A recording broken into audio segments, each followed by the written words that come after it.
really nice of you to make that little list for me to follow. My Barbara always says that I tend to get long, what do you call it, long-winded and go on and on. But in any case, since this is about myself, it's going to be really short. So while I was in science in 1979, I also got into training dogs, and I trained dogs in police work and whatnot. And so that tells you a little bit about how much of a scientist I was and how much extracurricular activities I had.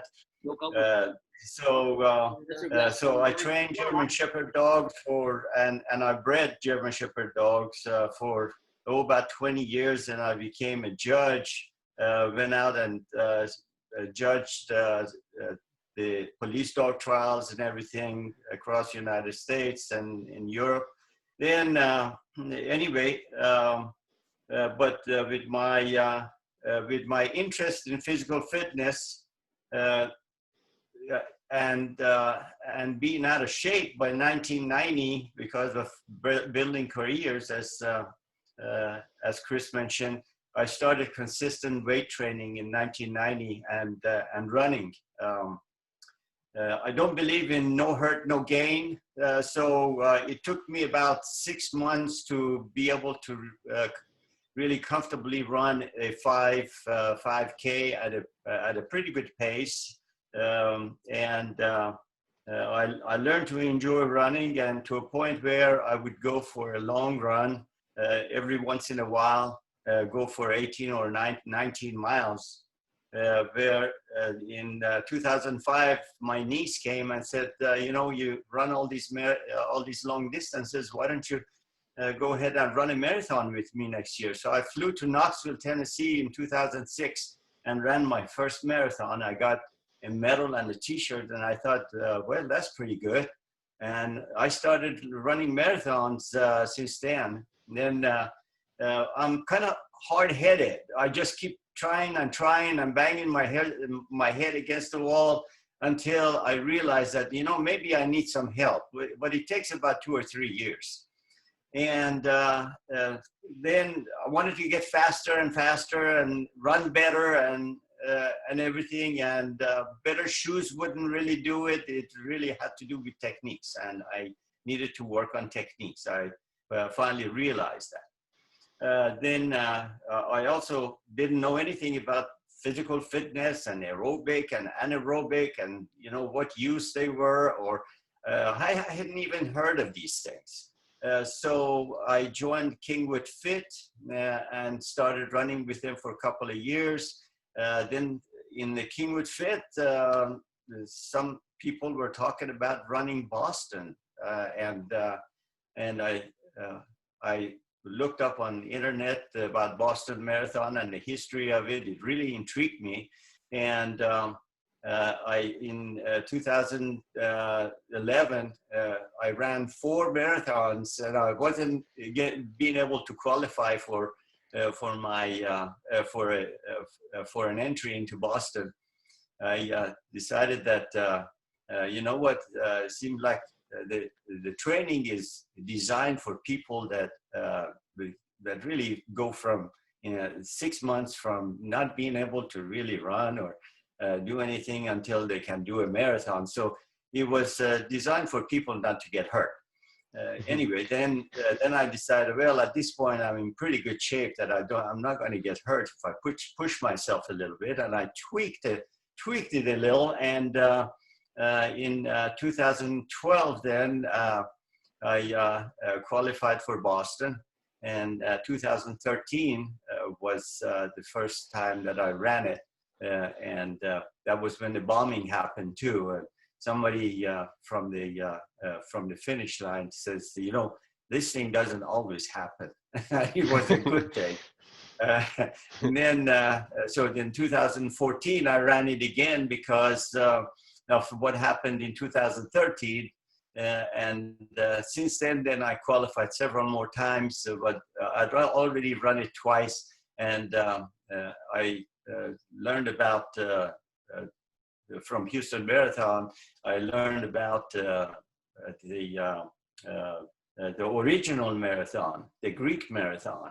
And because I was always really interested in the Greek mythology and Hercules was my idol, and Samson was the next one in line with that. And so I decided that, you know, we need to go and run that. And I really recommend that marathon, that Greek marathon, to anybody that enjoys running at all. You don't have to qualify for it. You go over there and you start at the marathon battleground. You go across around the grave of the 300 Spartans that died in the war with the Persians, and then you go up the hill and go down the hill and you finish in Athens Stadium, which is just a really phenomenal experience. It's only one hill, and it goes 19 and a half miles. It goes right up the hill, just the same route that the Greeks went from marathon battlegrounds into Athens to defend Athens against the Persians that were coming from the sea. In any case, that was very memorable. Meanwhile, in 2011, a friend at work suggested that I should try doing triathlons because I was so interested in physical fitness and everything. And so I went and Googled the triathlons, and she said, run a sprint triathlon. And I had no idea what I needed to do. So I Googled it, and I signed up for my first triathlon. I don't know, it was a sprint triathlon. I don't know where it was. I think it was like Y Freedom or something like that. And I did really well in that, even though the swimming was really, really tough for me, but the biking and the running is what took me through. And I've always heard that in triathlons and Ironmans or half Ironmans, it's the good runners that really, if you can hold your own in swimming, and then you're an okay biker, decent biker, then the running is what gets you ahead of everybody else. And so I started doing. I signed up for the Y about a week before the first triathlon, and I thought, you know, I was in a pretty good cardiovascular shape. You know, swimming shouldn't be a problem with me. And I went into the pool a week before to get some swimming in. And by God, I thought I was going to die after 50 yards. So that first triathlon was pretty tough. But after that one, I thought that I could really muscle my way through water. And I tried to get stronger, and I could see that there were people that were that weren't looking as strong as I was, and they weren't in as good a cardiovascular shape. But these guys, they flew in the water, and I was nowhere near that. So I started studying it a lot, and then I got into. I decided to do my first half Ironman in Conroe, and then trained for the first Ironman in 2012 in the Woodlands. So that's where my training schedule began at 3 in the morning. When I woke up, the alarm went off at 3:30. I was on a treadmill or a bike trainer, and so I'd be at work at 6:30 in the morning, and then I arranged it with my boss to be able to go and do the swimming at noon and get this training in for that Ironman. And he agreed to that, and we were when I did the Ironman in 2012, boy, they celebrated and everything at work. So people that inspired me through this Ironman training and everything was a guy in my one of the first sprints that I ran. He was 76 years old, and he went and got his trophy and everything. I went and shook his hand and said, I hope I'll be able to do that when I'm 76. He said, well, the secret is sign up for something and work for it. And I took that to heart. And then another person is Lou Hollander. That was at 84. He did his 29th Kona championship, and there was an interview with him, and he really inspired me that you know, what the human body was capable of doing. And I'm not really sure if he's still doing it or not, but maybe not Kona, but I'm sure he's doing like an Olympic or a sprint or something. I haven't heard. I train very methodically. I have a coach, and I study what works out, the workouts and why. I ask him a lot of questions and try to learn what the theory and is behind what he's telling me to do. And then I push to see what is possible. First, I do what is necessary, and he tells me. And then I try to push myself to see what's, you know, how much more can I do? Just to see what's possible. And I race to the maximum effort that my training allows. I don't compete with anybody. I don't really like to compete with anybody. I like to beat my own records and feel good at the end that, you know what, I pushed as hard as my training was allowing me to do, and what I did. So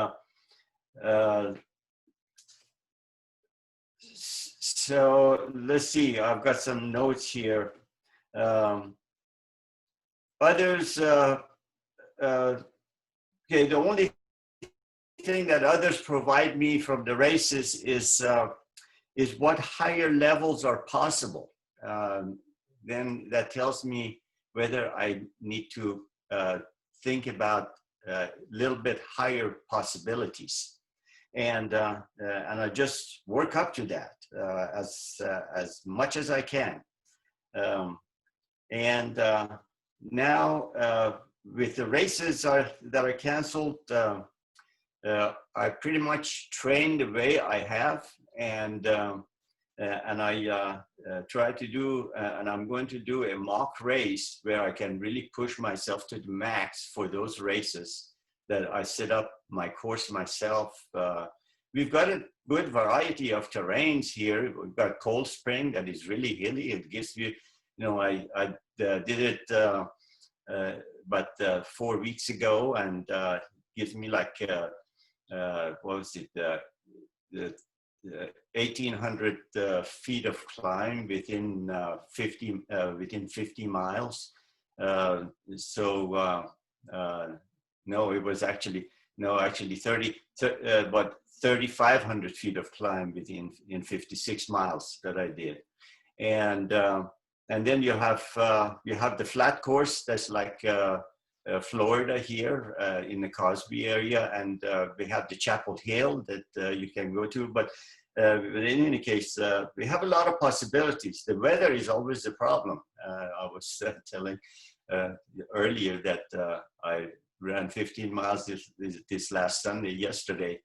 And I started out in the dark. It was like 5:30 in the morning. The humidity was high, and by the time I finished, I had wrung out my socks twice. and I tried to stay right in the middle of my aerobic zone. I wasn't even pushing. And in any case, it's brutal. But good conditioning anyway. And now, Chris had about nutrition. It's lucky that I prefer very simple foods, and I like them to be healthy. I like to. Well, about 85% of me enjoying a food is when I look at it and see that, oh, everything in there is really healthy for me. And then the other 15% is the taste. I like good food. I like it to taste good. but definitely I still like Domino's thin crust vegetarian with pepperoni added, and I tell them to make the crust real crispy for me, and they always do, and I really enjoy that. And the Texas Roadhouse ribs, it never disappoints. As a matter of fact, Saturday night we went and I had half a slab of ribs, and I only eat 3 ribs over there anyway, and I have it with steamed vegetables and salad. But I have the other 3 ribs for lunch the next day, and I thoroughly enjoy it. I think they have the best ribs of ever.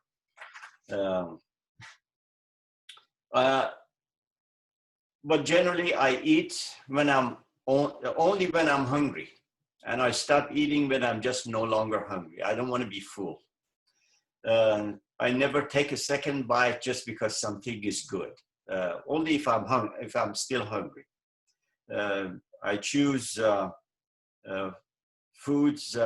When we go to a grocery store, everything is fresh that we buy. There's no preservatives, there's no boxes, there's no GMOs, there's no prepackaged. Everything has to be fresh. I like to see what I eat. When I eat pretty much one thing at a time. I don't mix things together at all. I don't like sauces on things. I like to taste my lettuce. I like to taste my tomatoes by themselves. Avocados especially. I think a little salt on avocado is awesome, but I like to taste it by itself. For workouts, I use a half and half mixture of UCAN and GU Roctane powder. They provide different type of carbohydrates for workout, and Roctane provides some sugar in there. And I take about 250 calories or so before I go for a workout. I take beetroot powder. I think it helps me. Maybe it's just psychological, but I think it's good for me. And for runs, I use hammer gels, and they provide 90 calories every half an hour, and that seems to be enough to keep me going at a pretty good pace. If I'm going at anaerobic paces, then I need something with a little more sugar in it to provide the extra energy I need. So that's about it. If there are any questions, I think that's my 15 or 20 minutes. Yep. And if there are any questions. Hi, Fred. It's Karen. Hey, Karen. Great to see you and everybody. I know you introduced Pete and I to something. It was a mouthpiece that helped you with your oxygen. And you found that very helpful. Can you share that with everybody? Oh, yeah. I use it about every other day. It is called Power Breathe. And and it has some kind of a spring mechanism where you breathe in through it, and you can adjust the tension. Peter's showing it on his screen. If anybody wants to look at Peter. Oh, okay. Yeah, let me. I'm gonna go get mine real quick and show it to you. Hold on, real quick. At least you have pants on. The reason I asked Fred, no, it's because from what I've gathered, we were talking to some people who hiked Machu Picchu recently, and that training, that type of lung training, is very helpful when you're from a flat area like we are, and you go someplace that's got lower oxygen levels up in the mountains and things like that it's supposedly very helpful. Okay, here, let's see. Oh, there it is. Okay, it's called Power Breathe. Oh, let me turn it around. Yours is a little different than the ones we bought, but okay. Yeah. And And it's like this. There's a spring mechanism here that you rotate it and you adjust the tension, and you just put this piece right here into your mouth. It latches on between your teeth here, and you breathe through it. And what you want to do is breathe into your stomach. You teach your diaphragm to expand into your stomach. Pull your lungs down. And this is used by a lot of physicians actually for people that have emphysema, to strengthen their diaphragm, to pull that air into the lung and into the stomach. The other thing that really helps also is during the runs, especially in the aerobic runs, breathe through your nose. And what you find is when you breathe through your nose, because of the resistance that it creates, when the air, near the end, when you're breathing in, it suddenly pushes that air against the diaphragm, and it just goes into your stomach, and that really helps with getting as much oxygen in it as possible. This power breathe really helps in swimming, because when you breathe out your air and when you come out to take air, it looks like your diaphragm is so strong, it just pulls the air like never before. So it's something that I've used it, and I'm really I find it to be really successful. For sharing. Okay. Thank you for that. And let me ask if anyone does have questions, let's go ahead and put them in the chat box, as well as and then we'll have time at the end for both Sid and Fred and anybody else that we can answer questions. But with that, I'd like to turn it over to Con for him to introduce Sid. Hopefully he's unmuted, or Con is. I am unmuted, right? Okay, I will turn it over to you. All right. So I met Sid a few years back. We met while cycling, and when and I knew that Sid is a disabled veteran, has some injury in his back, and has some implant surgery in his back with the metal and for his vertebrae fused and everything like that.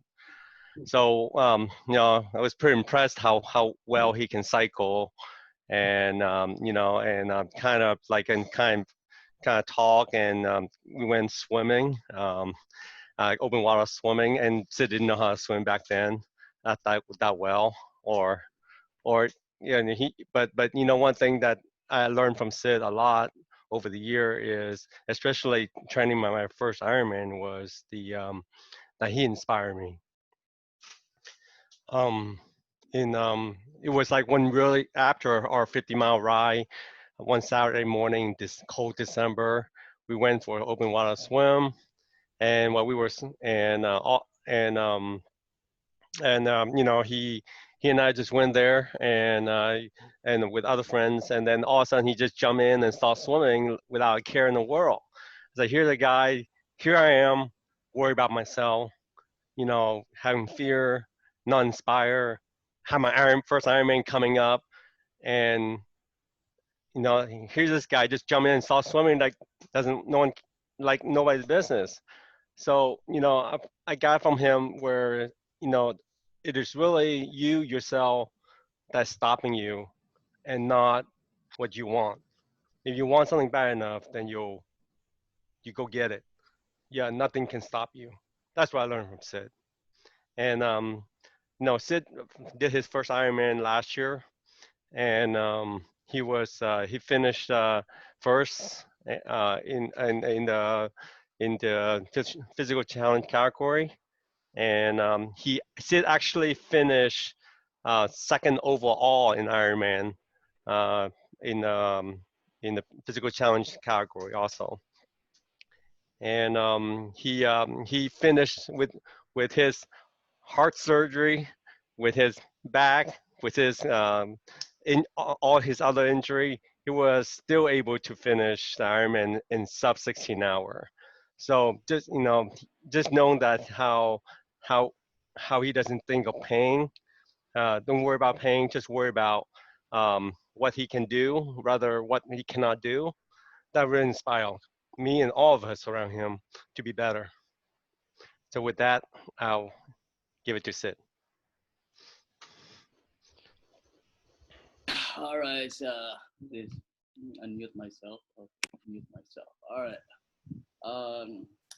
Hello everyone. I'm Sid. Well, my background is ever since I was young, I'm always physically fit. I played soccer when I was young.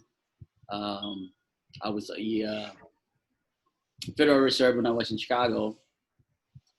Moved to Texas and did Coast Guard, and then pretty much got bored with the sea. So I started like, okay, I'm gonna join the Army. So Army is like I wanted something that exciting, like physically challenged. You had to be like in the front, kicking doors, blow up stuff and all that stuff. So I pretty much signed up for it. They told me to become a commissioned officer, which is, for me, the way I look at commissioned officer in the military is just like you point fingers, you just tell people what to do and you don't even do it, And my idea is like I have to lead my people in the front, not in the back. I have to experience what they experience, so I know what I'm dealing with. I know I know how my soldiers dealing with, and I know how they feel. But and on the other hand, I asked for this combat engineer sapper, hua thing, like a lot of actions, and pretty much I got what I asked for. I went to Iraq. I got blown up 5 times over there with IED. We encountered a lot of actions, pretty fun stuff, people shoot at you, shoot back, and, you get blown up and you get blown up, stuff like that. So it's kind of, but when I got back in Texas, my superior colonel told me that I can't be deployed anymore because I have a concussion on my eyeball. I have a traumatic brain injury, and I have a eye injury. My spine is I have a C5, C6, C7 bulging disc. I have a lumbar like a lumbar bulging disc and thoracic bulging disc. And I said, well, my guys are going to Afghanistan and I can't leave them by themselves because they're gonna die. If you're gonna change leadership going down there, they don't know what they're dealing with, or they're not familiar with their leader. So I have to go with them. I have to go to San Antonio just to get a clearance to enable for me to go to Afghanistan, which is, I got the clearance from a general over there, and I went to Afghanistan, and the final straw, I got blown up again. So blown up, wake up in Germany, back in Fort Hood.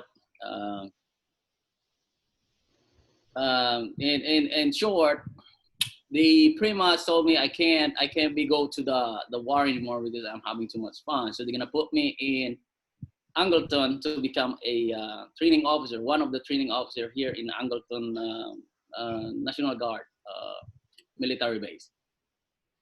Well, I'm on my road of recovery, and I was riding with Sun and Ski, and one of the gentlemen driving a Avalon pretty much hit me from behind, and pretty much that's pretty much finished me, the whole thing. Like my spine's cracked, twisted, and he said I was out for almost 20 minutes. The guy that squeezing my hand on my thumb, he said that they were rubbing my sternum just to wake me up, because they said I was died. There's a lot of female riders that crying, and they said they thought I was dead, and pretty much my bike is like smashed, like crumbled. like a tin can. But for some reason, I'm still alive. I went, they sent me to the Memorial Hermann, and I got my X-ray, everything done. They put me on a tube, and they said, well, this crack probably will heal up by itself, because it's just, you know, some spine, it'll go to like a bone spore or something that, you know, it healed and it makes stronger. But in my case, it got worse. You know, it's slipping behind, and it's pinching my nerve, and I'm barely walking. You know, I was walking with a walker, I went to TSU for my, you know, I got nothing else to do, so I went to school just to have something to do. Because I'm dealing with PTSD, you know, I'm dealing with anxiety, I'm dealing with pain, and so 2016 they decided to do a spine surgery on me, because they said that my spine is sliding back and start pinching my nerve, and to that point that it would cost me to, you know, it would cost me from paralysis, that I can't walk anymore. So they did a surgery, and the doctor told me that they have to twist my spine because it's twisted, and put some titanium rod. Pretty much it's like a kebab, you know, like a two, you know, like a barbecue. Five spines. They have to do 5 vertebrae, 2 titanium rods. They have to like a barbecue those 5 vertebrae and put 10 screws, 10 plates to be able to just held them together. And I remember when I woke up, I stayed in surgery, it lasted about almost 12, 14 hours. It's like almost like the whole, you know, like the whole half day thing. Like the whole day from morning, I think it started from 7 o'clock, and I woke up almost 9.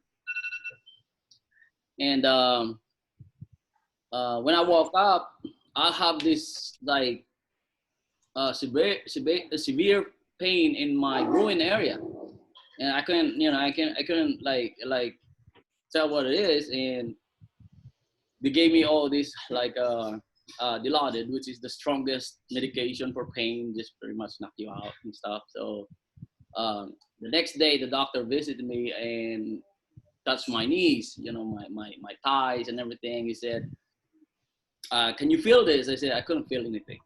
You know, so like, oh, it's a bad news. Maybe you can't walk anymore. You know, and probably this is pretty bad. So the second day afternoon, the doctor came back and touched my thigh again. It's like, "Can you feel anything?" I said, "No."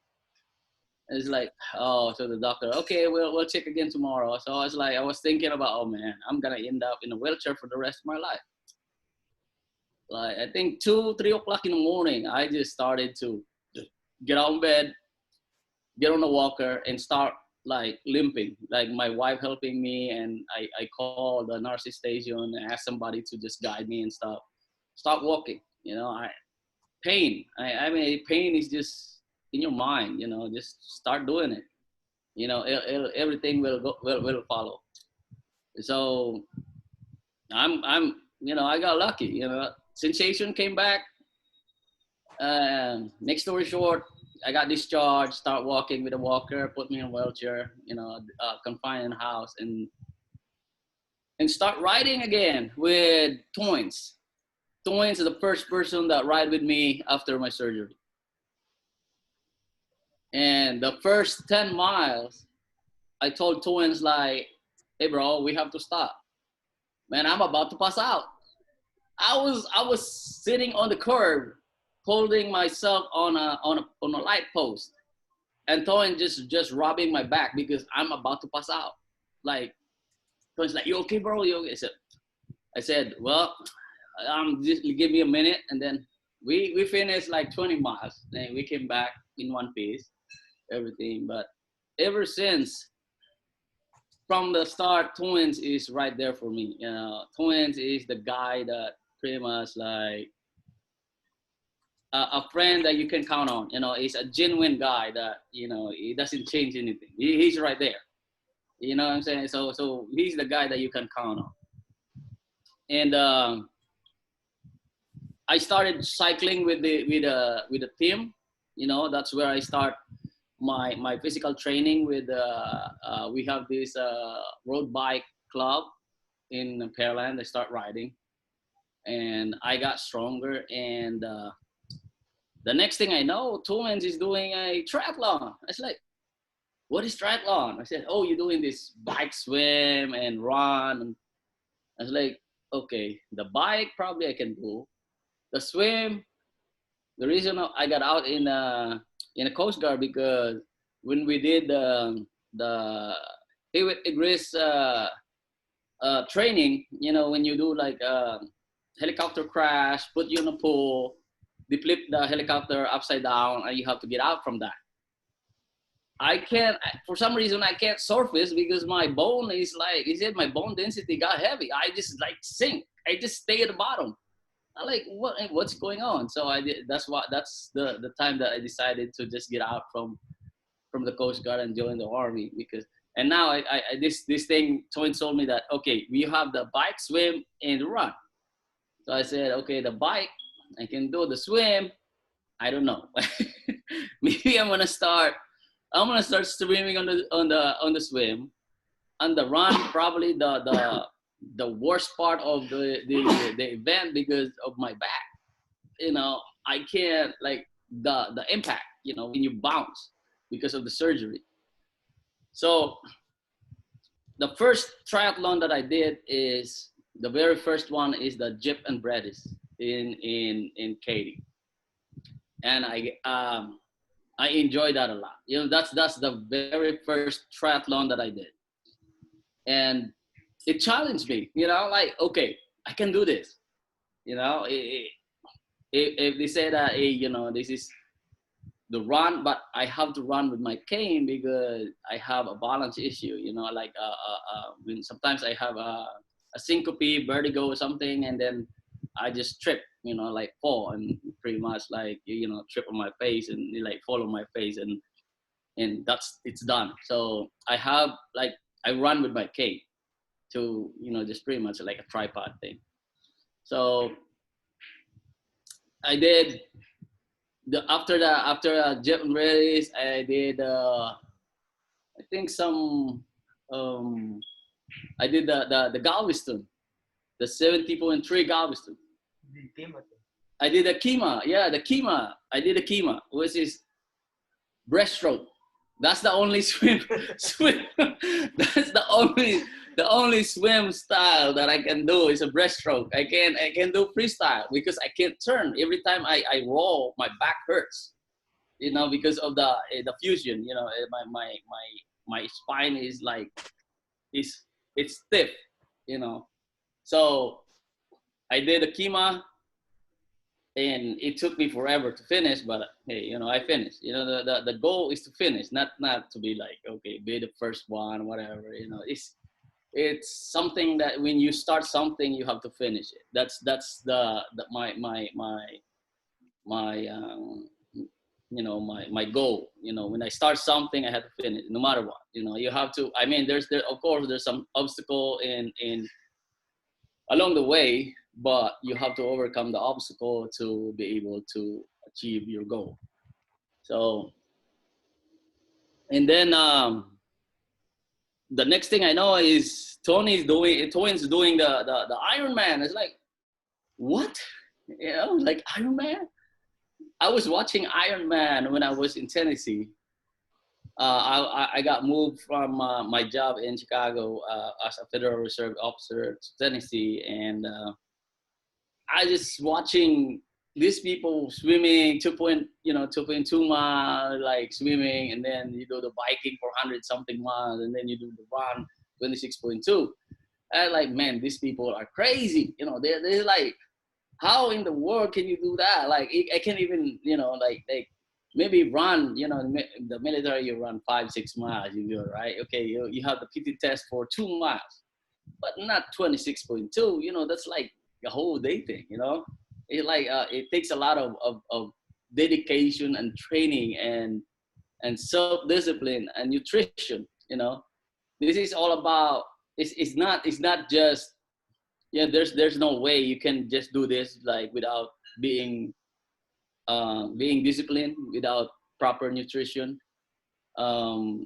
motivated, because this thing has to come together, you know, as one. Because if you don't have that motivation, if you don't have that proper nutrition, you don't have that proper training, you're not gonna be able to finish. I mean, it's the reality. You know, there's no way you can finish it because of this. It's a very exhausting sport. You know, but it's a challenge for me when Tony told like, okay, Ironman, and then Con came along, and then showed me the picture when he was started like before. Oh, this guy's almost like 300 pounds. You know, this is like a Kim Jong-un of North Korea. Like, holy crap, man. How did you lose that pound? Like, man, oh, training, man, training.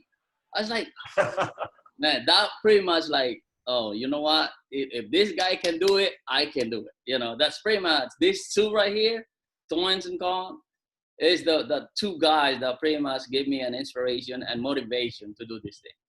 You know, like We're competing with each other. they always like competing with each other. You know, like this and that. Like, you know, it gave me all these like, hey, you know, these two are is a good example for this sport because, you know, they kind of like, you know, it's a sportsman style, like, you know, it's a friendly competition thing.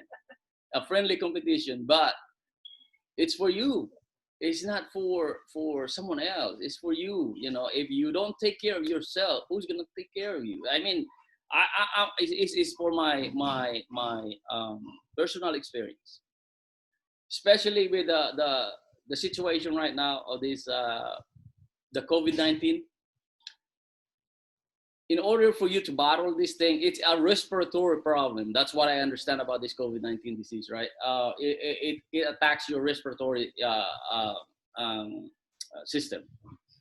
If you don't build this good stamina and endurance in your respiratory system, it will get you quickly than these people that have those, you know, like develop all those things in their respiratory system because they can battle this. You know, they have stronger immune system on this kind of disease. And pretty much it's like, okay, the race is canceled. You know, I'm just human, you know, I just like, okay, I lost interest of training and everything, but still, I have to go. I have to go out. You know, I have to drag myself going to the park, and I have to drag myself going to trainer. It's better to just like, hey, you know, lay down. You know, eat some potato chips and watch TV and everything. It's so easy, right? But at the end of the day, when you get sick, people will just tell like, oh man, I'm sorry you got sick. But who's suffering? You are, not them. You know, they're just gonna say, oh, I'm sorry, man. We'll pray for you. You know. That's it. That's all you can get. But at the end of the day, you're the one suffering, not them. You know. So that's all I can say. Pretty much, it's just like when you do this situation. The only thing that keeps me going about this sport is, you know, it's a healthy lifestyle. You know, I have some issue, you know, to be honest. I have well, a couple of days ago I you know, like my wife like just following me. I can't sleep at night. Went to my backyard with my AR-15 or something. I have nightmares. I have PTSD, like bad PTSD. You know, we went to Afghanistan and Iraq. We kicked doors, we got shot, we shot people, and you know, and that's all I can say. But you know, it's a close combat. You know, it's like, you know, a hand-to-hand combat. It's a close encounter thing. So I see things that you're not supposed to see, and I did things that you're not supposed to do. But you know, it is what it is, right? You know, so that's why Also it's important to have your family support, your friend support, and everybody, all these team support. It's like we support each other, we motivate each other, because if you just, I'm gonna tell you, if you work out by yourself in a gym, 5 minutes you'll be done. You're not gonna go like, oh, you get quickly, you're gonna give up. You're gonna give up. But if there's somebody that motivates you, somebody that you compete with, and somebody that, like, okay, you compare yourself and everything, and somebody tell you this and that, you're gonna improve yourself. You're gonna improve yourself. Because you have somebody to compare with. You have somebody to compare with, and that's pretty much it. Just stay healthy, stay motivated. That's all I can say. And that's it. That's all I can share.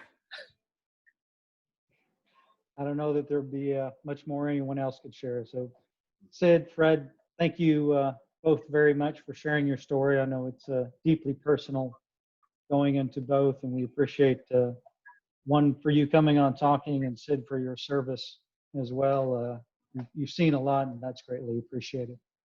No one problem. thing, just a note for all, for those that have questions, we have few enough, we can probably do it by voice. I will ask you to go ahead and enter it though in the chat, just to make sure we don't overtalk each other, and then we'll get a chance to answer it.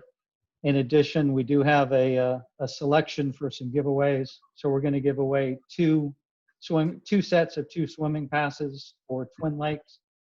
So if you have somebody else watching for or with you, please go ahead and enter your names in the chat. So obviously Toynes wants it to do, and we got Steve as well. So we got 3 over at Sid's house. I got their names.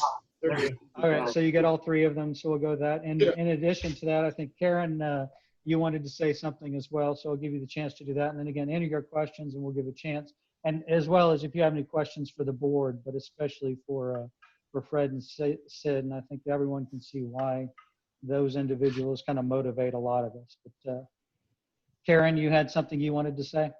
I did. I wanted to thank both of the speakers. They were wonderful inspirations to hear how they got to where they've gotten from the beginning of the triathlon world to doing Ironman, and what they've been through personally, to share those stories as well. Sid, it's everything you've been through. Thank you for your service to our country. Because of people like you, we're able to have what we're doing right now and the freedoms that we have. So it's amazing, and thank you very much. Anybody on this call who is in the service, thank you very much. You're very welcome. And what I want to know is, what drives you? Is it the competition with the Pearland crowd? Is it a self-motivation to drive yourself faster and